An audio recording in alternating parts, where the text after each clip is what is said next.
And here we go. Hello, my name is John Tarr, and I'm the podcaster for Healthy Zita Beginnings, and I've got Zita, Sister Zita, on here with me too. You can see right below our names is the link to the website, and it's a very interesting website. It talks a lot about the new beginnings and what's going on in Africa and dealing with new mothers and babies and things like that. Today we got kind of an interesting one because it's the 4th of July weekend and in a couple days here, and we're going to talk about freedom.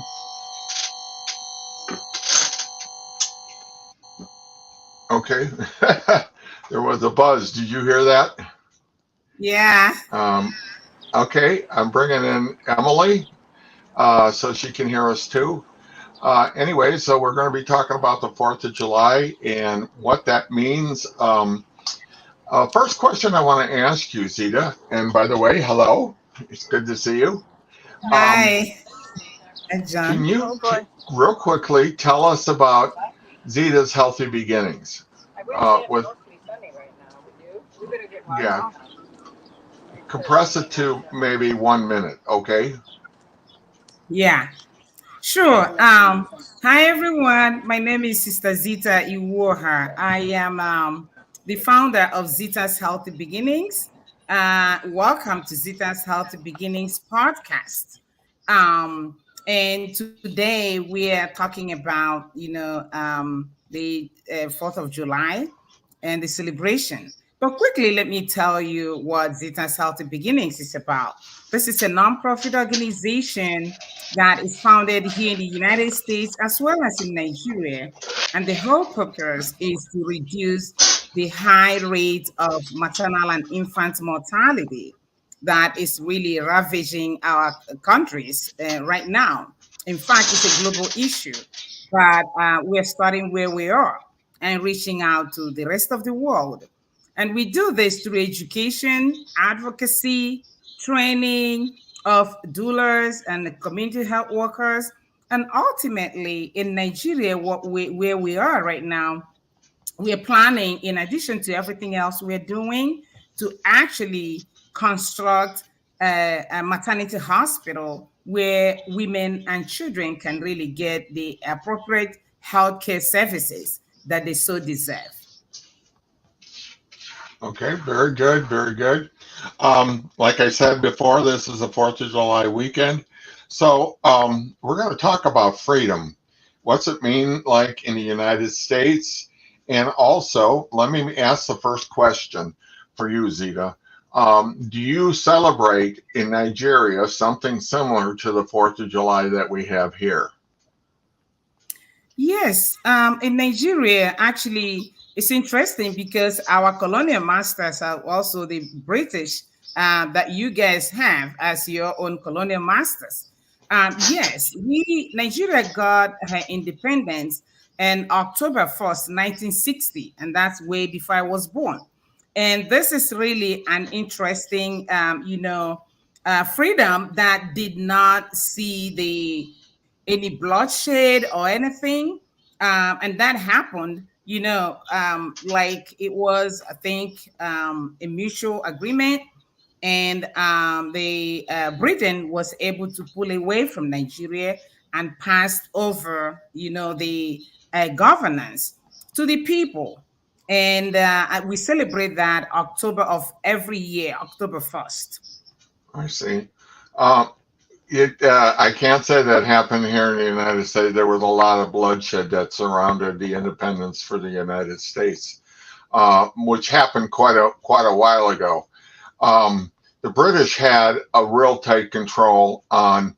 There was a saying that went, "The sun never sets in the British Empire," and that was really true. It all over the world, from Australia to the United States to different African countries and India, especially, that had a lot of bloodshed that happened there. So we finally got our independence, and it's kind of funny. We got our independence from England, but they're our major ally now throughout the world for a couple centuries. So it's really interesting. So what do you want to say? What are you talking about today about freedom in the United States? One question real quick. How long have you been here in the United States? And are you a citizen of the United States? So I came to the United States about 21 and a half years ago. And I am a citizen of the United States for over a decade right now.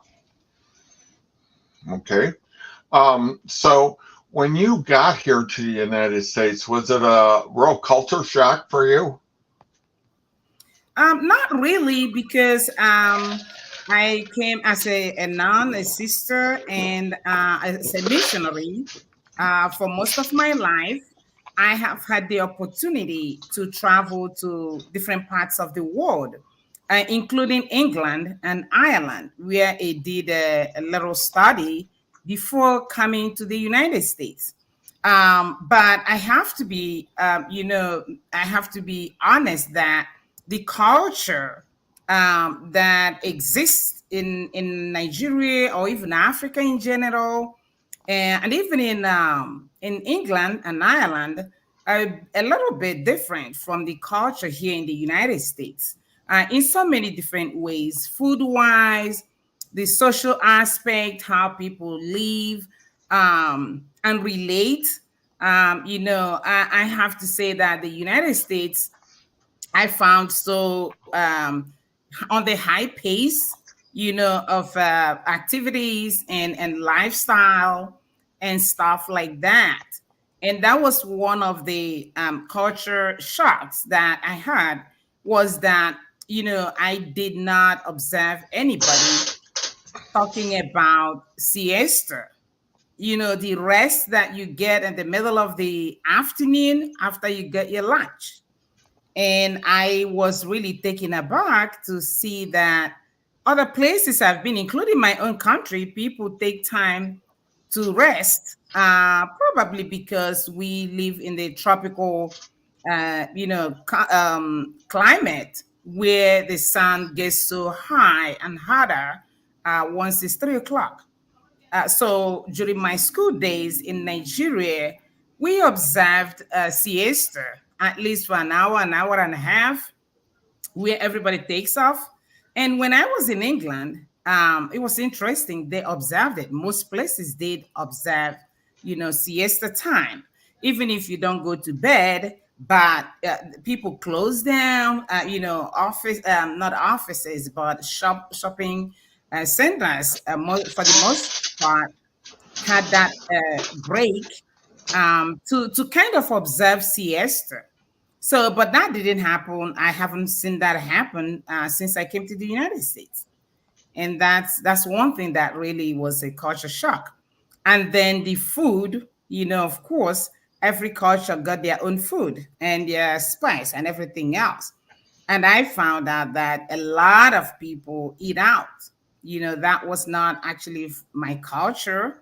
And so those were the, two major things that I found very interesting. And it was quite different. And I had to really kind of slide through to be part of, the culture where I found myself.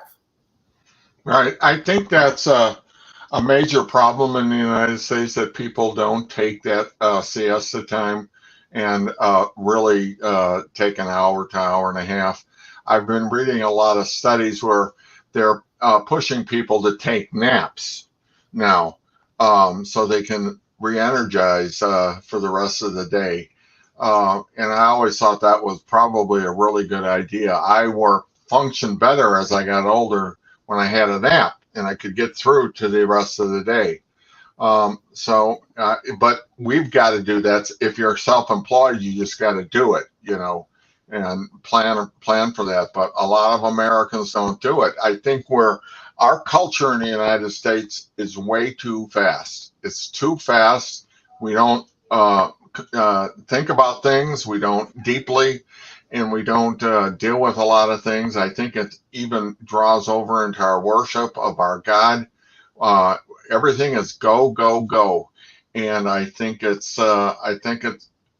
will tell on the culture and the people in that nation.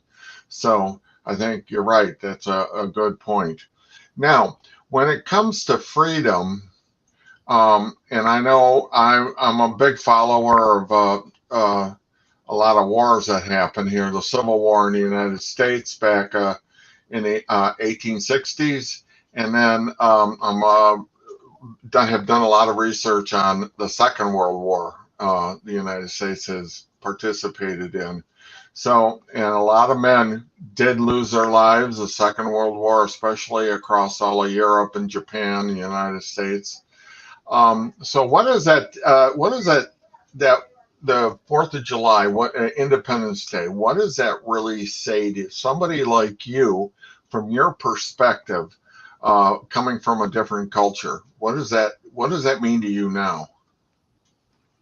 Yeah, thanks for asking. And it's really interesting, like I shared a moment ago, that when we talk about independence in my country, there was no bloodshed, and in fact, growing up, we studied in school with, about flags, national flags from different parts of the world. And I did not recognize the fact that the flag that we have in Nigeria is green, white, green, meaning the greenery in Nigeria and the peace.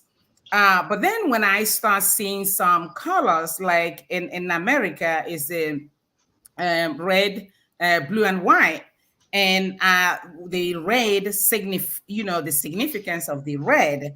I was like, I didn't really understand, didn't realize that a flag signifies a lot, in the freedom of a country.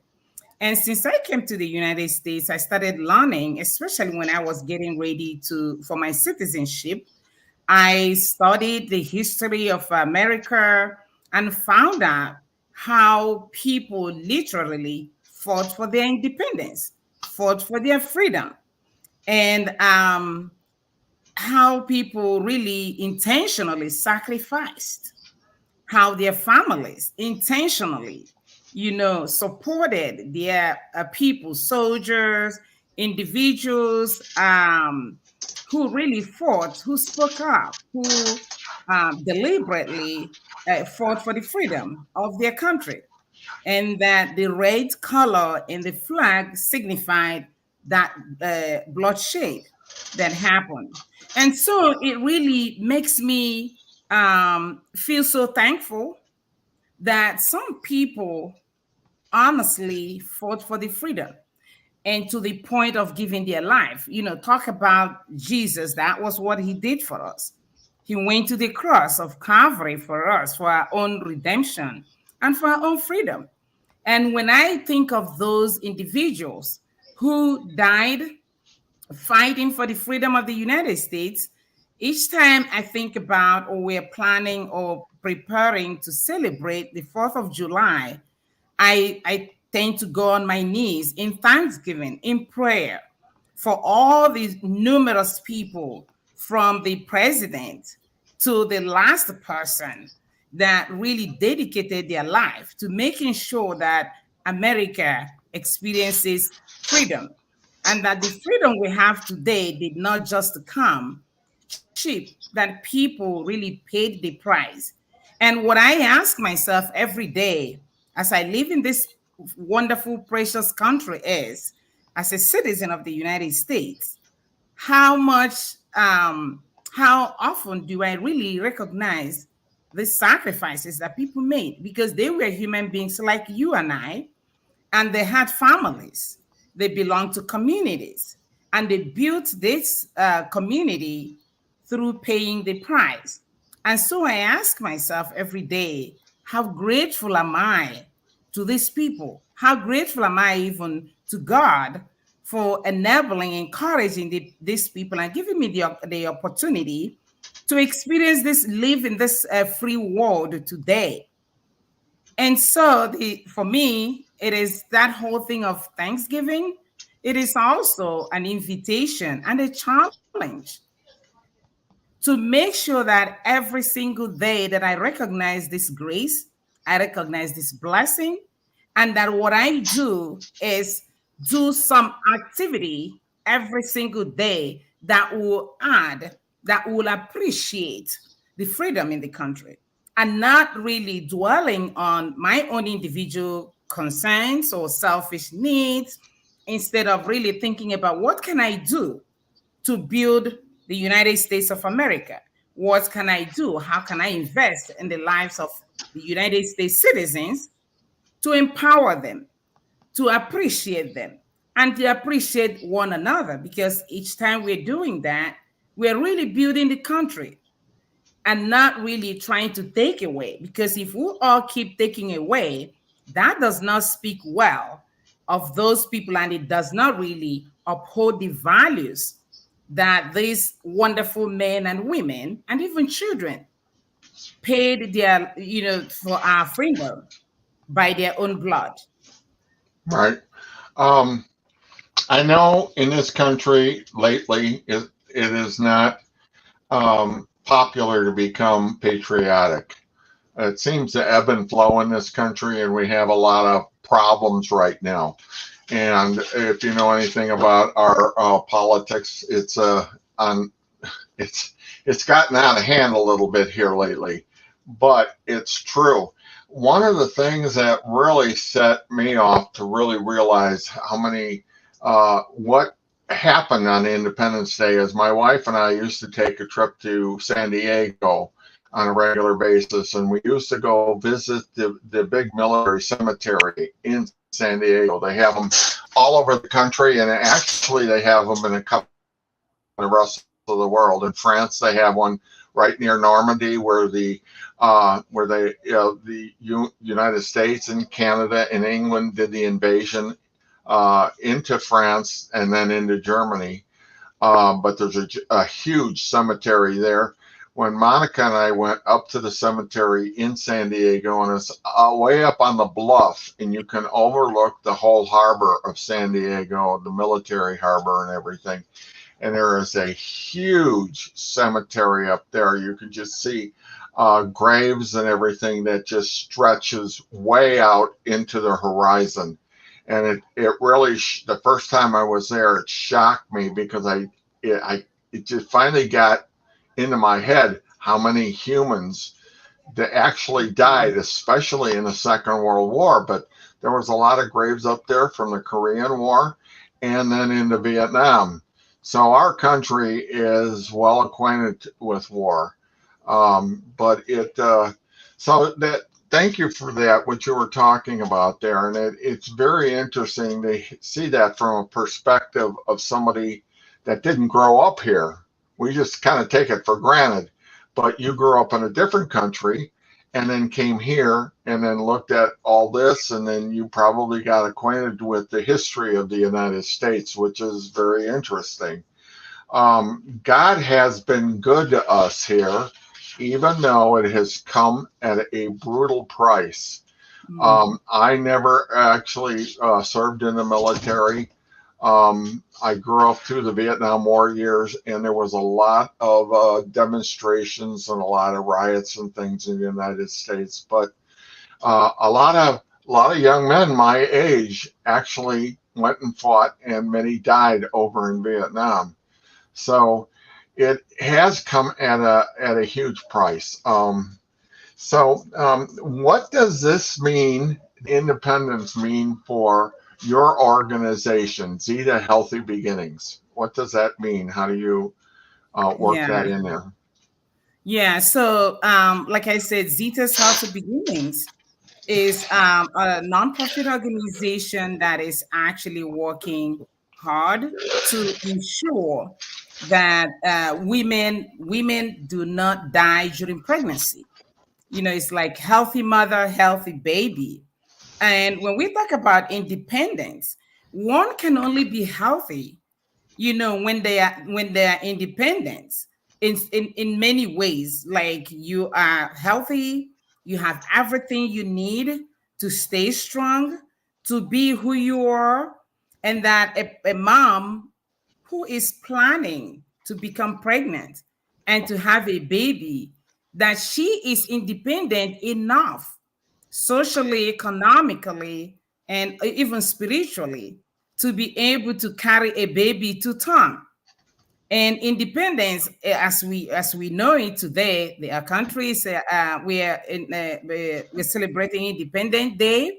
We are free, we're independent, but the reality is, when it comes to what we do, we found out that there are a whole lot of men and women and kids who are still struggling when it comes to finding independence in their own life, in their own family, and even in the country as a whole. So, what we do as Zita's Healthy Beginnings, as an independent organization, we try to encourage everybody that we work with, trying to even talk to advocate for these individuals who live in an independent country, but do not really experience all the blessings that come with independence. So we try as much as possible through education, through advocating on their behalf, especially in the area of healthcare, to make sure that they access the health care that is actually like is there, but it's not accessible when it comes to, especially in minority group. We found out that there's still a lot of people who are struggling, to maintain their baseline quality lifestyle, or accessing healthcare to maintain their health. And in moms and babies, it's really getting scary because many women are dying through childbirth, and their babies are equally dying. And few attention are being paid to, all these issues that are going on. So as we celebrate this independence, this great country, America, I want to remind all of us that we cannot be independent until everybody's independent. And especially when it comes to healthcare, that's our birthright. That's everybody's birthright. And we all collectively should be able to enjoy better health care. But that is not the case, as we all know, that we still have majority who are struggling.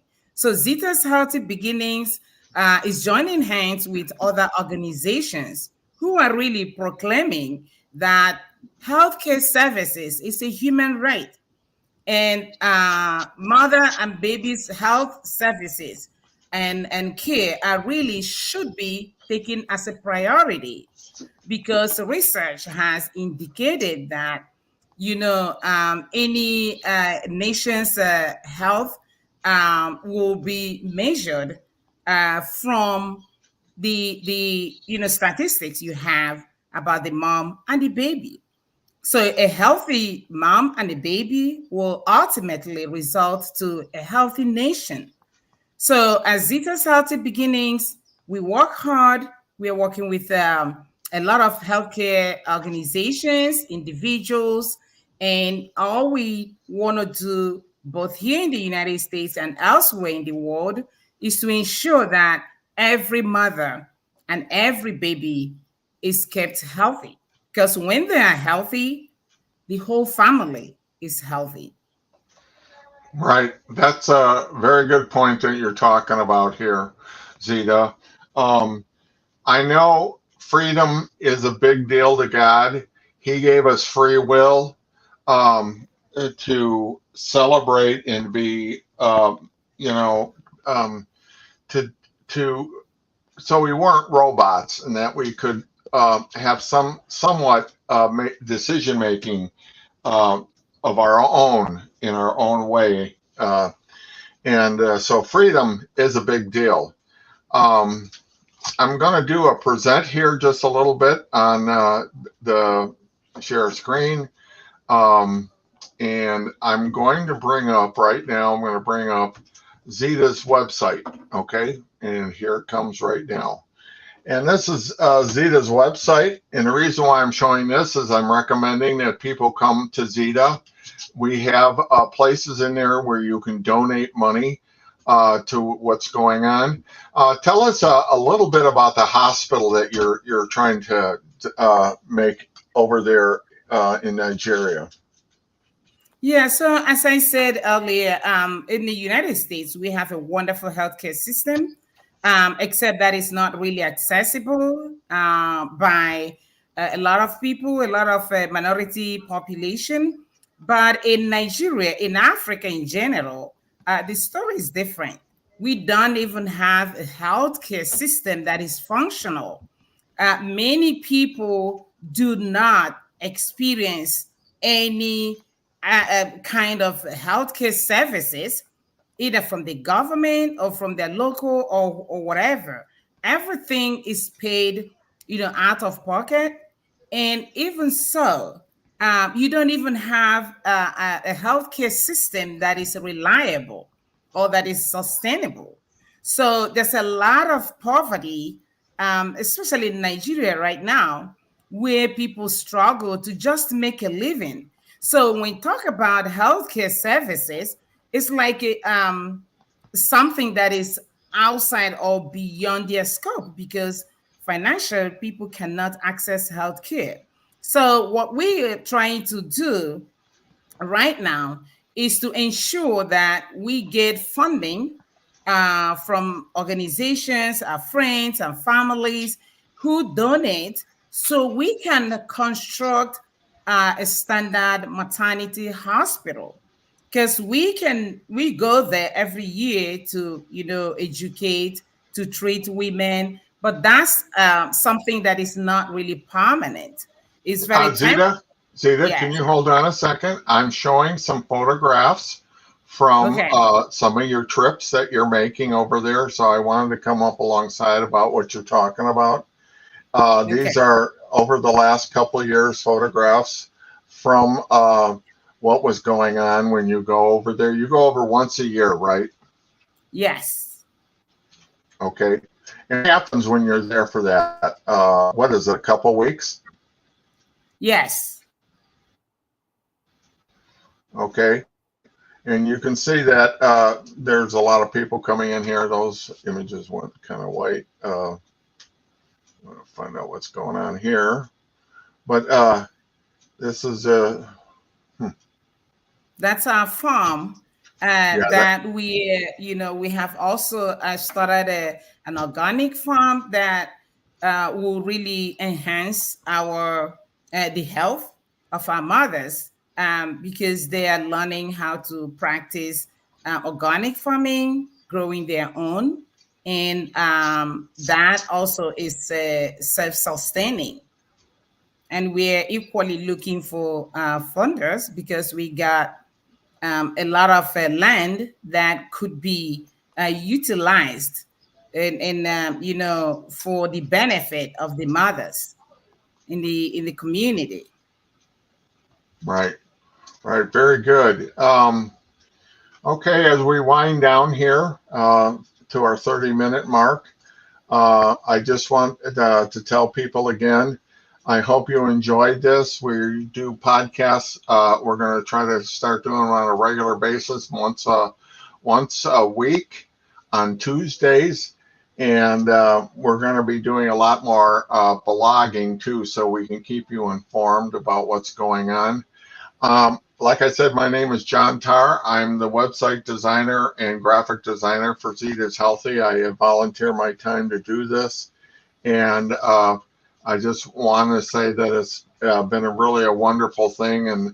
And God put Zita and I together to promote. And if you have any extra money, or if you like to tithe your money in any way, do it through Zita's Healthy Beginnings, and that would really be a big benefit because they're trying to construct a hospital there, so it's not just something that she comes and does once a year, that it will be an ongoing thing. So Thank you for coming here for 4th of July week, and Zita coming here to help us. This is a big deal for us. So again, I say thank you and come and visit us. We have a nice blog and a beautiful website. And thank you again for coming on here, Zita. Thank you so much, John. Happy 4th of July, everybody. Yeah. Thank you. You're welcome.